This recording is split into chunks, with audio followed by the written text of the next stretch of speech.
Assalamualaikum warahmatullahi wabarakatuh. Selamat siang semuanya. Ketemu lagi dengan pembelajaran PPKN. Ini pertemuan ketiga. Pertemuan kali ini kita masuk ke poin B.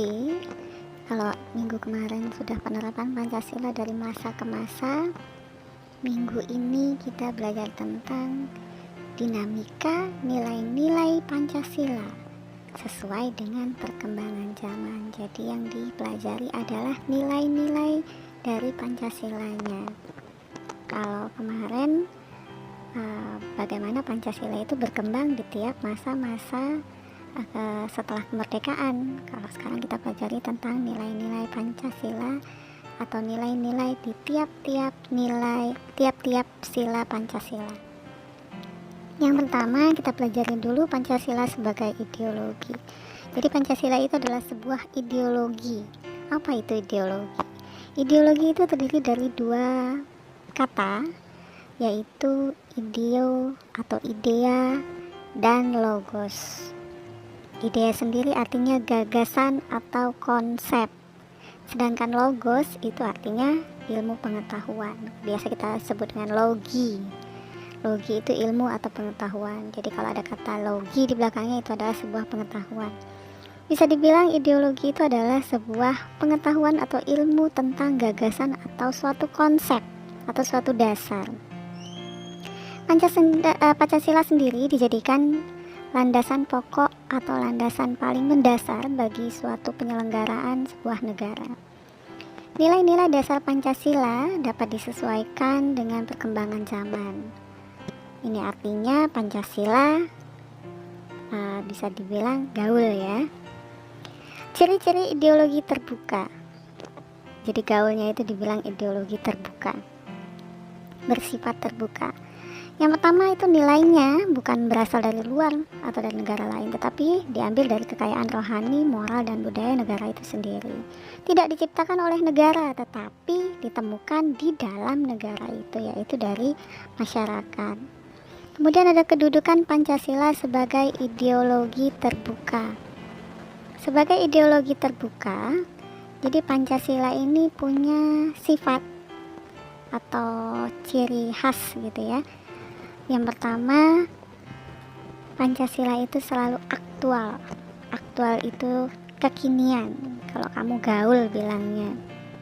Kemudian yang kedua, dinamis. Dinamis ini selalu berubah-ubah. Berubah di sini dalam artian berkembang ke hal-hal yang baik, hal-hal yang positif. Yang ketiga ada antipatif. Antipatif ini cepat tanggap terhadap sesuatu yang akan terjadi. Misalnya isu-isu terbaru. Jadi Pancasila dapat mengikuti perkembangan zaman. Namun ideologi Pancasila itu harus memperhatikan beberapa hal berikut ini jika ingin dijalankan. Yang pertama, ada stabilitas nasional. Stabilitas nasional ini dari segala bidang, dari pertahanan, keamanan, masalah perundang-undangan, perekonomian, itu harus stabil. Yang kedua, adanya larangan masuknya nilai ideologi dari luar, misalnya kayak seperti paham komunis. Kemudian mencegah liberalisme, jadi paham kebebasan yang berlebihan. Jadi ketika kebebasan sudah berlebihan, maka akan sangat susah ideologi untuk berjalan. Kemudian penciptaan norma, yang pasti adanya perundang-undangan dan aturan dari pemerintah. Nilai yang terkandung dalam Pancasila sebagai ideologi terbuka ada 3, yaitu yang pertama ada nilai dasar. Nilai dasar ini ya nilai yang terkandung di dalam sila-sila tiap-tiap sila Pancasila. Seperti nilai ketuhanan, nilai kemanusiaan, nilai persatuan, nilai permusyawaratan, dan nilai keadilan sosial. Yang kedua ada nilai instrumental, yaitu penjabaran nilai dasar dari sila-sila tadi. Dijabarkan dengan apa? Dengan perundang-undangan, dengan lembaga-lembaga negara yang menjalankan. Kemudian yang ketiga ada nilai praksis, yaitu prakteknya atau realisasinya dalam kehidupan sehari-hari.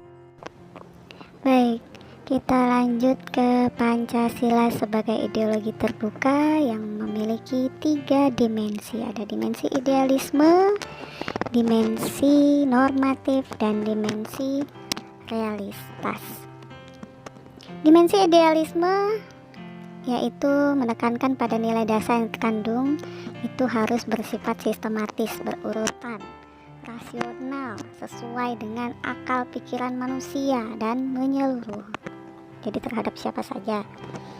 Kemudian dimensi normatif, dari katanya norma itu sebuah aturan, jadi bersifat aturan. Ideologi harus dijabarkan dalam sebuah aturan untuk melaksanakannya. Dan yang ketiga ada dimensi realitas. Kalau ada gagasan, ada aturan, harus direalisasikan dalam kehidupan sehari-hari. Semoga kita semua dapat menjalankan, merealisasikan isi dari sila-sila dalam Pancasila. Terima kasih untuk pembelajaran hari ini. Stay healthy and stay at home. Jangan lupa absen di komen.